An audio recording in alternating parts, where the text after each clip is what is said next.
병원비 30만 원 나온다고요. 근데 그 30만 원을 위해서 보험을 들어놓을 필요는 없겠죠.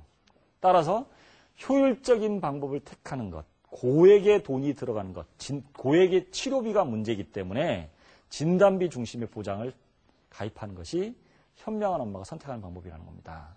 또 하나 선택할 수 있는 것은 바로 3대 성인병 보장이 우리나라 사람들한테 가장 많이 걸리는 거기 때문에 이쪽에 대한 초점. 다만 그 부인의 경우는 여성 질병 중에서 부인과 질환에 대한 것을 선택할 필요는 있겠죠. 그건 이제 특약으로 부과시킬 수 있습니다. 또 하나 생각할 수 있는 게 의료비 보장이라고 하는 건데 내가 질병에 대한 고액 진단비를 받는 것뿐 아니라 수시로 병원에 들락거릴 수도 있어요. 그럼 이 병원비를 잘못해서 이거 내려고 그러면 아주 깝깝하거든요. 그런 문제를 해결하기 위해서 입원에 따른 재비용, 그 다음에 입원 실료, 6인실 기준으로 얼마 병원 입원비가 나오겠죠. 그 다음에 수술비, 이런 것들을 보장받을 수 있는 상품. 앞에 3대 성인병은 생명보험 상품이에요. 그러면 이거는 손해보험 상품이라는 겁니다.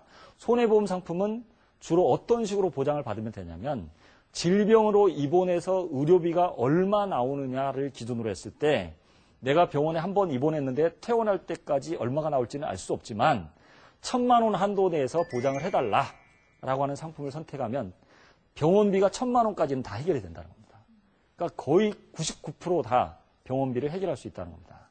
그 다음에 상해로 입원했을 때 상해 입원 의료비가 2,000만 원 한도다. 그럼 2,000만 원 한도 내에서 기부스하고 다 하더라도 그걸 다 해결할 수 있도록 받는 거죠. 이것을 선택하는 것이 바로 의료비 보장입니다. 이 의료비 보장에다가 특약을 치매로 같은 장기간병을 받아야 되는, 앞으로 노인의 질환이 점점 커지고 노인이 장수환율이 높아지면서 우리나라에서 가장 떼돈을 벌 수 있는 직업이 하나 있다고 해요. 바로 노인 전문 병원. 노인 전문 병원이 떼돈을 벌 수 있다고 합니다. 근데 병원의 추세가 다 그렇게 가고 있어요. 요즘 동네마다 노인 전문 병원이 생기죠. 네. 바로 이런 문제가 생길 거라는 겁니다. 그거에 대한 대비책을 세워야 돼요. 그 다음에 자녀 보장으로 선택할 수 있는 게 소아암. 소아암에 대한 부분, 장애 상태에 대한 보장, 이건 생명보험에서 선택할 수 있습니다.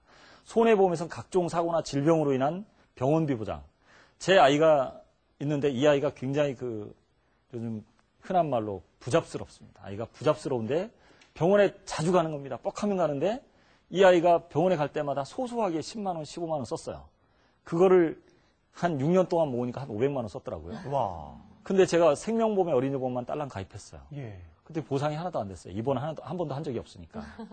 손해보험의 상품에 가입하면 이 병원비를 보장받을 수 있다는 겁니다. 그래서 생명보험과 손해보험을 현명한 엄마, 부자 엄마는 비용도 효율적으로 쓴다는 겁니다.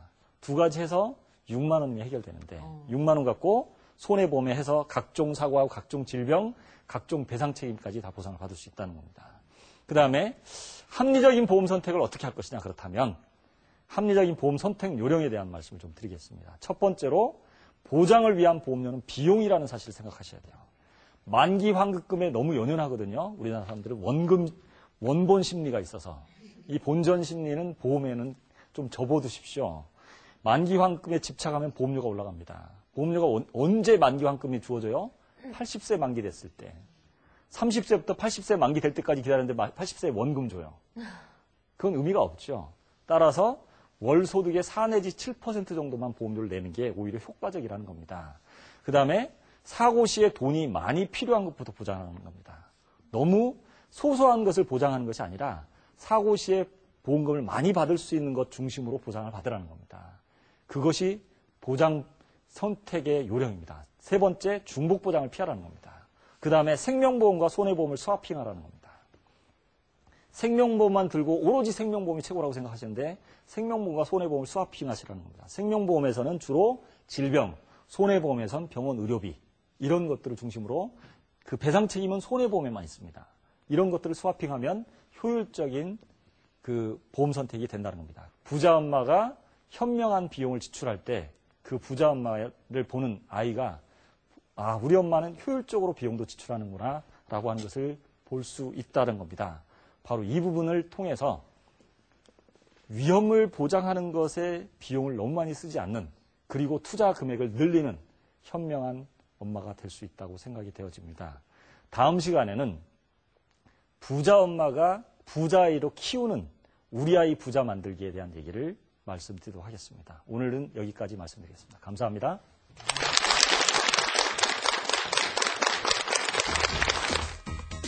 보험, 손해 없이 해약할 수는 없는지 궁금하셨죠? 그리고 보험 제도도 조금 달라진다고 하는데요. 보험료 환급받기와 2007년 달라지는 보험에 대해서 꼼꼼하게 알아보겠습니다. 보험료 환급받기 첫 번째. 청약한 날 또는 첫 번째 보험료를 낸 후 15일 이내라면 해약이 가능한데요. 만약 보험사가 해약 후 3일 후에도 보험료를 환급하지 않는다면 보험료와 이자를 복리로 계산해서 환급받을 수 있습니다. 생명보험과 장기손해보험도 손해 없이 해약할 수 있는데요. 계약 후 3개월이 지나지 않았다면 품질보증제도를 이용해서 해약할 수 있습니다. 품질보증제도란 보험계약자를 보호하기 위한 건데요. 이 제도에 의하면 약관이나 청약서 복사본을 계약자에게 전달해야 하고 약관의 중요한 내용을 설명해야 하는데요. 계약자가 직접 서명을 해야 하는데 이 세 가지 중 하나라도 충족시키지 못했을 경우 보험 해약 사유가 된다고 합니다. 또 보험자의 가입 동의가 없다면 전액 환급받을 수 있다는 것도 기억해두세요. 이번에는 2007년 달라지는 보험 제도에 대해 알아볼게요. 우선 판매 중지됐던 암보험이 새로운 약관이 도입돼 판매 확대가 예상되고요. 승차 인원과 배기량이 기준이 되었던 자동차 보험은 2007년 4월부터 자동차 모델별로 자동화되고 같은 차종이라도 최저 2%에서 최고 20%까지 차이가 나게 됩니다. 그리고 보험료 납입 주기도 폐지되는데요. 앞으로는 수시로 보험료를 납입하는 것이 가능해집니다. 2007년 황금 돼지의 해. 달라지는 보험 제도들과 보험료 환급받는 요령. 도움이 좀 되셨나요? 잘 알아두었다가 똑똑하게 활용해서 모두 부자 되세요.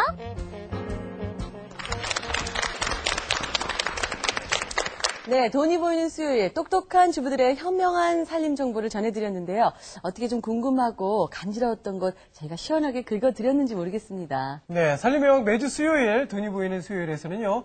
주부가 간다 코너에서 주부 리포터분들의 참여를 기다리고 있습니다. 많은 분들의 참여 기다릴게요. 네, 다음 주 주부가 간다 예고해드릴게요. 다음 주 수요일에는요. 잘 빌리는 것도 전략이다. 렌탈 노하우에 대해서 저희가 자세히 여러분들께 알려드리겠습니다. 이 렌탈만 잘 활용해도요. 네. 굉장히 살림에 중요한 전략이 된다고 하는데요. 요즘 그냥 못 빌리는 게 없잖아요. 그렇죠. 저도 벌써 궁금해지는데요. 여러분들과 함께 렌탈의 요모조모 다음 시간에 공부해보도록 하죠. 네, 그리고 내일은요 건강충전 목요일인데요. 여러분들 이 환경 호르몬에 대해서 참 여러 가지 이야기 듣고 걱정 많으실 거예요. 그래서 내일 이 시간에는요 환경 호르몬 탈출법에 대해서 알아보도록 하겠습니다. 네, 그럼 저희는 내일 오전 11시 다시 여러분들 찾아뵙겠습니다. 고맙습니다. 감사합니다.